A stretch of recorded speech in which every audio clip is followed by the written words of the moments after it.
증거자료를 보는데 증거자료가 21권이었다고 그래요. 거기 보면은 무슨 간첩 조직단처럼 뭐 이렇게 그 공소가 제기가 돼 있나 봐요. 그래서 이 감독, 이순준 감독이라는 사람이 이 통일이나 뭐 이런 북에 대한 전혀 관심이 없던 사람인데 어느 순간에 뭐 한겨레 신문 그걸 보면서 어떻게 우리나라에 이런 여자가 있어? 해가지고 관심을 가지고 취재를 하기 시작한 거예요. 그래서 저를 영화를 만든 건데 이 감독을 아예 이 간첩단의 어떤 망책 같은 인물로 북에서 지휘받은 사람 이렇게 만들어가지고 야 사람 참 이렇게 사람이 연희 씨, 우리 인사 먼저 드릴까요? 네. 여러분 안녕하세요. 네. 오늘도 저희 북의 이모저모 소식 가지고 왔습니다.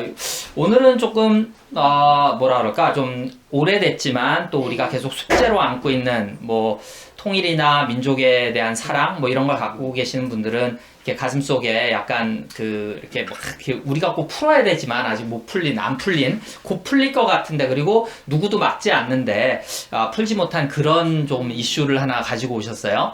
3월 19일이 물론 저희가 이제 촬영하고 또 이제 여러분이 방송을 보실 때는 한 일주일 정도 시차가 있을 것 같은데 3월 19일이 여러분 벌써 이름도 많이 가물가물 하실 수 있는데 이인모 선생님이 송환된 지 29주년이 되는 날이라고 그래요? 네네. 근데 이모 하게 되면 가장 생각이 되는 게 제가 전 평양에 있을 때 아닙니까? 네네. 그래서 이모 선생님이 판문점 넘어와서 하는데 그때 TV로 전국의 TV 방영도 했고 판문점에서부터 쫙 평양시 들어오는 전 기간을 평양시 수십만이 덜에 쫙 나와가지고 꽃다발 연도하고 그 어느 행사마다 가장 많은 시민들이 나갔을 거예요. 그렇게 열렬했거든요. 그때 인민들은 와 정말 미칠 것만큼 막 울며 불며 막 매달리고 환영하고 그랬거든요. 그래서 이모 선생님 하게 되면 전쟁 때 그때 정훈 기자로 나왔다가 지리산에서 체포됐잖아요. 총선이 맞고 오랜 세월을 감옥살이 하고 전형하지 않고 넘어오신 분이라서 거기에 대한 어떤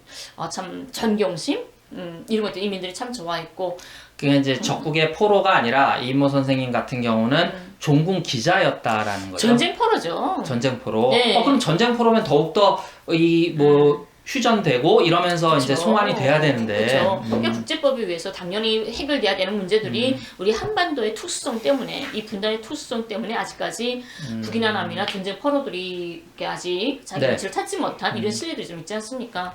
남쪽에 아직 많은 비재련 장기수분들이 60년 넘도록 가족의 품으로 돌아가지 못하고 있고 그런 아픔을 제가 옆에서 몇 년 동안을 같은 집에서 살면서 바라보다 나니까 특별하게 이모 선생님의 성한 29주년을 맞으면서 참 마음이 와닿더라고요. 그래서 그러니까 아마 그 이모 선생님 송환도 있고 그다음에 이제 2000년에 저희가 63분인가요? 그 송환이 있었고 그리고 이제 아시겠지만 이제 김현희 씨가 그 낙성대 만남의 집 좀 생활을 하셨죠. 저기 미전양 장기수분들 한 5년을 같이 살았어요. 그래서 2층짜리 그 원래 어느 병원 원장 하시는 분이 비재련 장기수분들이 원래 감옥에서 몇십 년, 30년, 40년 살고 나왔는데 갈 데가 없잖아요. 그래가지고 이 원장님이 자기 자금으로 해가지고 그 집을 기부를 한 거예요. 2층짜리 한 100평 넘어요. 그래서 그 집을 기부해서 오랜 세월을 지금 그분들이 계시는데 거기서 한 5년 동안 같이 살았거든요.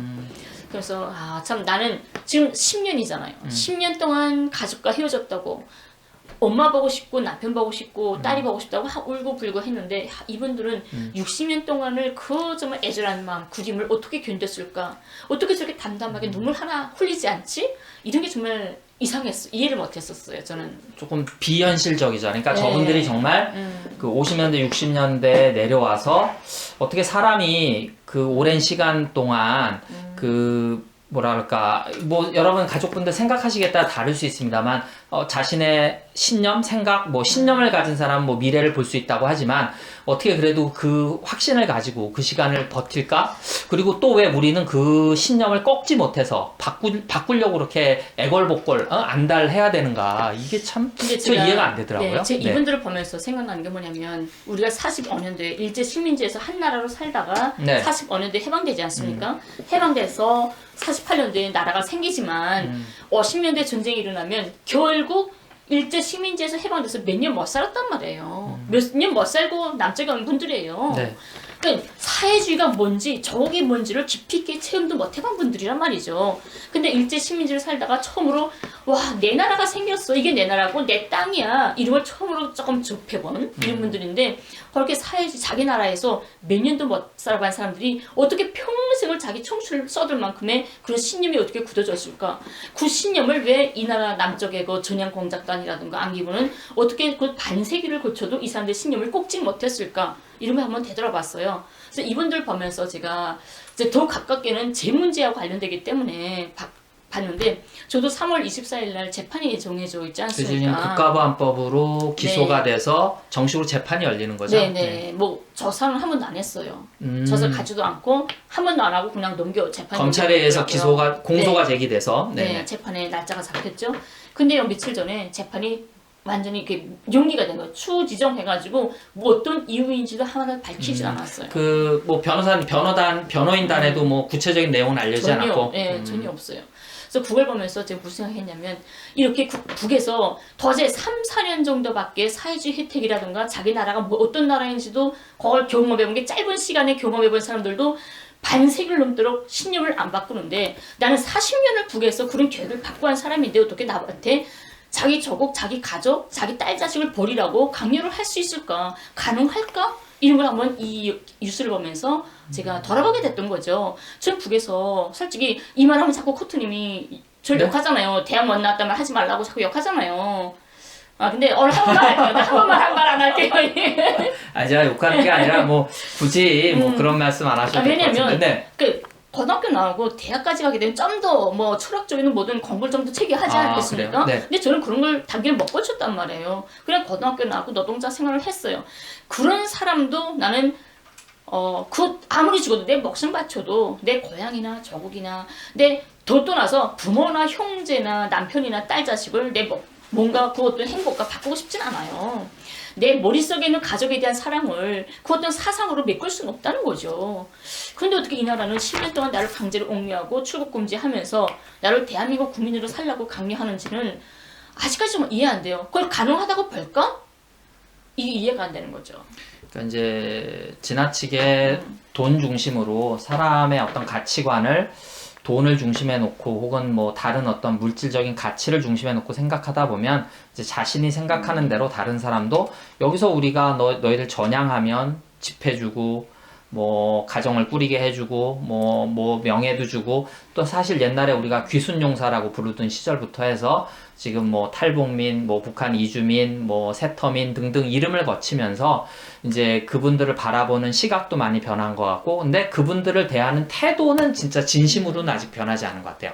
우리가 여기서 돈 주고 뭐 집 해주고 이러면 되는 거 아니야 라고 생각하는데 그게 아니고 지금 연희 씨 얘기하신 것처럼 뭔가 사람들은 그 돈만 가지고 살 수 없는 그게 우리가 짐승과 사람이 다른 게 아니겠는가. 근데 우리가 이 조금 잘못된 자본주의 체제 뭐 이런 것들을 너무 오래 겪고 그리고 그 속에서 뭔가 뭘 중심으로 생각해야 되는지 좀 헷갈리게 하는 게 있는 것 같아요. 그래서 저는 그 남북의 체제를 떠나서 내가 어떤 체제를 뭐 선호하거나 그런 걸 떠나서 이인모 선생님이라든지 장기수 선생님이라든지 그리고 대한민국의 김대중 대통령님이라든지 그 외에 그 넬슨 만델라라든지 이런 사람들이 왜 전 세계적으로 인정을 받겠습니까? 체제의 문제가 아니거든요. 그죠? 네. 어떤 분이 이런 말씀도 하시더라고요. 저한테 당장 너한테 63 빌딩을 너한테 준다면 안 갈 거야? 마음 돌릴 수 있어? 이런 말도 농담삼아 하더라고요. 근데 저를 그 말 들으면서 이 말을 듣고 순간 망설일 수 있다는 건 이미 그 사람한테 자본주의라는 게 뭔가 자리 잡았을 거다. 근데 좀 망설이기가 그 말이 의미를 모르겠더라고요.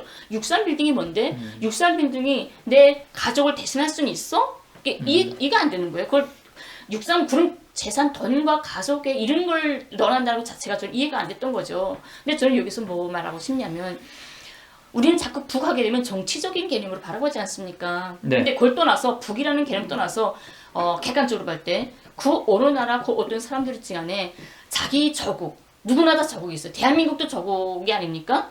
여기 남쪽 네. 사람들은 이 대한민국 사람들이 자기 조국을 사랑하듯이 뭐 파키스탄이든 뭐 페루든 뭐든 아무 나라 사람들이 자기 조국을 사랑하고 고향을 사랑하고 가족을 사랑하고 이거는 인간의 본능이 아닐까. 이걸 어떻게 사상이라는 것 때문에 정치 이념으로 강요할 수 있을까. 전 이게 좀 안타깝죠. 그래서 저희가 이렇게 앞에 이거 이제 주제 잡고 좀 준비하면서도 얘기를 나눴지만 그게 벌써 1993년 3월 19일인 것 같아요. 그쵸. 이제 문민정부라고 우리가 물론 많이 아쉬워하는 분들도 계십니다. 그래도 김영삼 정부가 들어서고 그러면서 이제 김영삼 정부가 많은 개혁 조치도 하고 그러면서 이제 이인모 선생을 송환하는 그런 어떤 파격적인 조치를 취했고 아마 그래서 평양에서 이제 직접 경험하셨다고 하는 그런 어떤 격한 감정들이 일어날 수 있었던 것 같아요. 근데 지금 그 위에 이제 DJ 정부 그다음에 노무현 정부가 있었고 그리고 지금 문재인 정부 10년의 공백이 있었고 이제 문재인 정부 넘어왔는데 저희가 기대도 컸고 또 실제로 2018년에 많은 그 적극적인 조치들도 있었고 그런데 이게 그냥 싹 사라져 버렸어요. 그러다 심지어는 김현희 씨 그 일 개인의 문제가 아니라 2021년도에 어떻게 국가보안법으로 한 사람을 이렇게 공소를 제기해서 재판이 지금 열리려고 하는 이런 문제가 생긴다는 게 조금 너무 낯설기도 하고 이게 지금 코미디 같은 상황이 아닌가. 네, 저희 여기서 남쪽 사람들이 국가보안법이라는 걸 너무 습관되어 있어요. 국가보안법이라는 말 자체에서 국가보안법, 거무찬양, 거기 이미 국가보안법 상호화 돼 있어. 그건 아무것도 아니야. 야, 지금 어느 때라고 우리가 그런 걸 하냐. 이미 없어졌다고 바라보는 사람들 정말 많아요. 근데 그 국가보안법 거무찬양이든 뭐든 그런 비수는 항상 한순간도 우리 곁을 떠나본 적이 없어요. 항상 어느 순간 우리를 찌를 수 있는 그런 무기로 옆에 있단 말이에요. 실제 그 경우로 제가 지금 재판장에 나서야 되는 거고 그래서 저는 이 길을 통해서 남녀분들이 이 분단이 뭔지를 좀 정확히 알아야 되겠고 국가보안법이 왜 이렇게 처절하게 아픈 정말 악독 같은 법인지 이게 얼마나 수많은 사람들을 좀 눈물을 뺏고 피를 뺏고 생명을 뺏는 것인지 한번 진짜 진심으로 돌아볼 시기가 아닌가 이제는. 더는 되돌아갈 수는 없잖아요.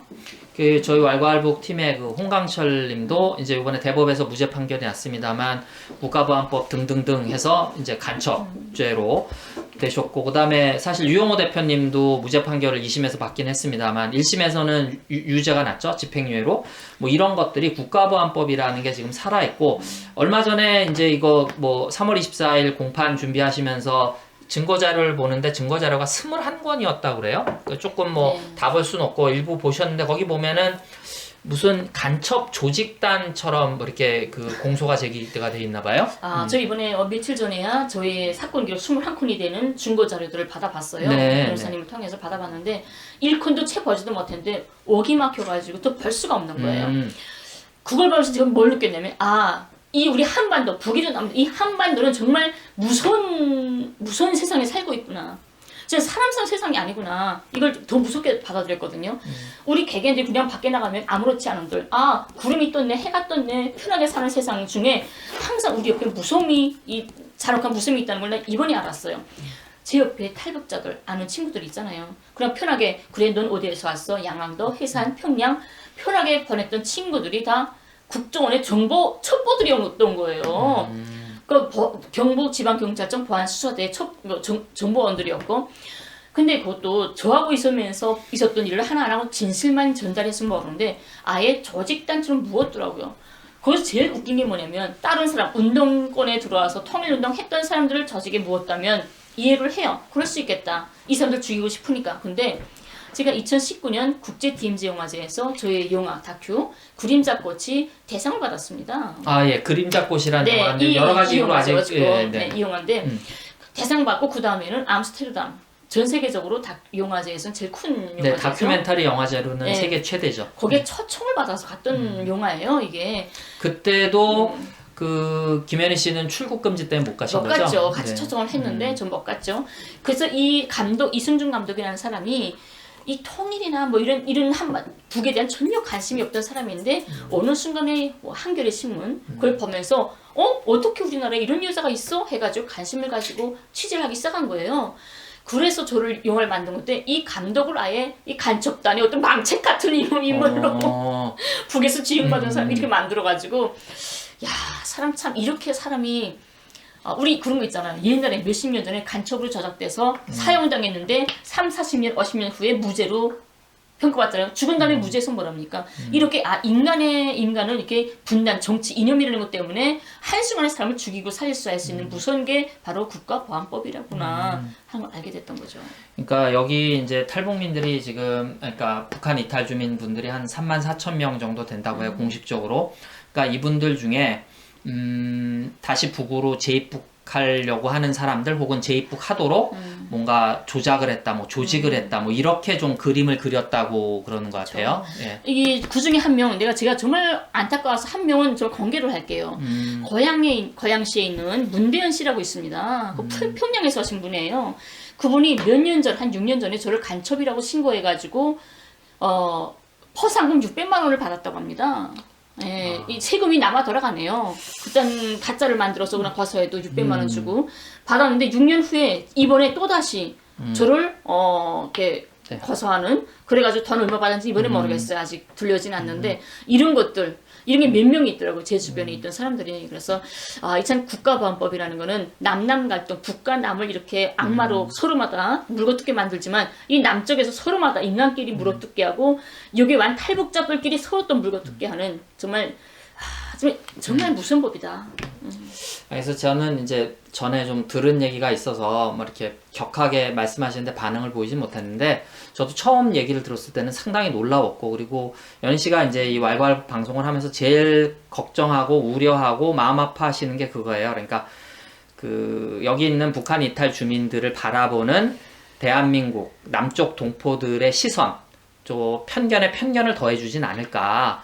그래서 이제 상당히 조심하시고 그게 좀 제일 마음 아프다고 얘기도 많이 했고 이제 그런데 이렇게 같은 탈북민들 어쩔 수 없이 이렇게 또 같은 아무래도 동양 사람들끼리 친해지고 하는 건 뭐 인지상정 아니겠습니까? 근데 이런 사람들끼리 갈등을 일으키고 이런 사람들이 서로가 서로를 고발하게 하고 고소하게 하고 왜냐하면 북에 살 때는 다 같이 어떤 체제든 뭐 그 체제 안에서 행복하게 살았을 거 아닙니까? 그런데 외국에 나가서 마치 우리가 뭐 뉴욕이나 뭐 영국이나 뭐 호주에 가서 어떤 교포 사회에서 돈 때문에 서로 사기치듯이 이런 갈등이 생기고 이런 갈등을 조장하는 세력이 만약에 공권력이라고 한다면 그거는 더 슬픈 것 같고 그러면 우리 대한민국 사회는 그럼 건강한가?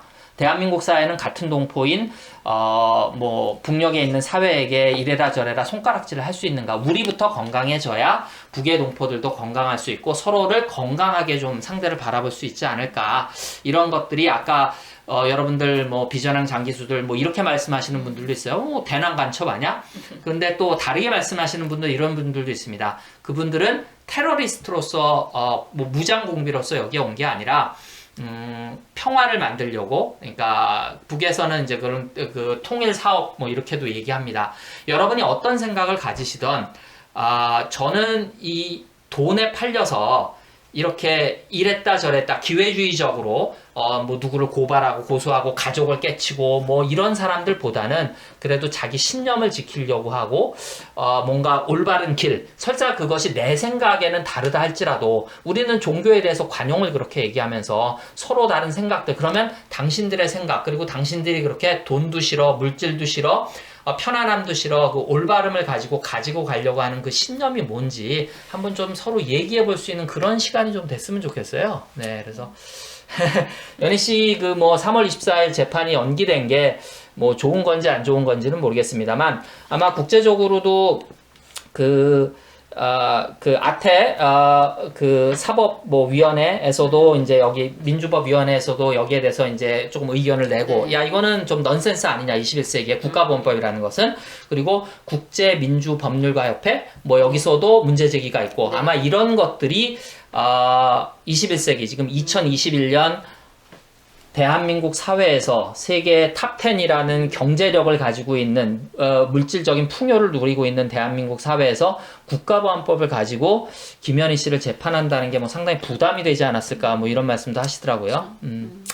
그래서 저희가 뭐 이인모 선생님 송환 29년을 맞아서 그분들 외에도 뭐 연희 씨가 수차 말씀합니다만 1차 송환 63명 올라가시고 그 다음에 2차 송환 금방 이루어질 줄 알았죠. 그쵸. 많은 분들 살아 계셨는데 지금은 그 뭐 한 12분? 네, 12명. 네. 그렇게밖에 안 계시고 그리고 김연희 씨 이제 그 송환을 뭐 처음부터 강력하게 원하셨고 이런 분들에 대한 인도적인 처우가 우선돼야 대한민국이 뭔가 좀 떳떳하게 우리가 떳떳하게 뭐 남북 화해라든지 남북 교류라든지 뭐 서로의 어떤 개선할 점이라든지 뭐 평화라든지 이런 것을 얘기할 수 있는 어떤 그 뭐라 그럴까 자신감 근거 뭐 이런 게 좀 생기지 않을까 싶은 생각에서 아마 고르신 것 같고 네. 그렇죠.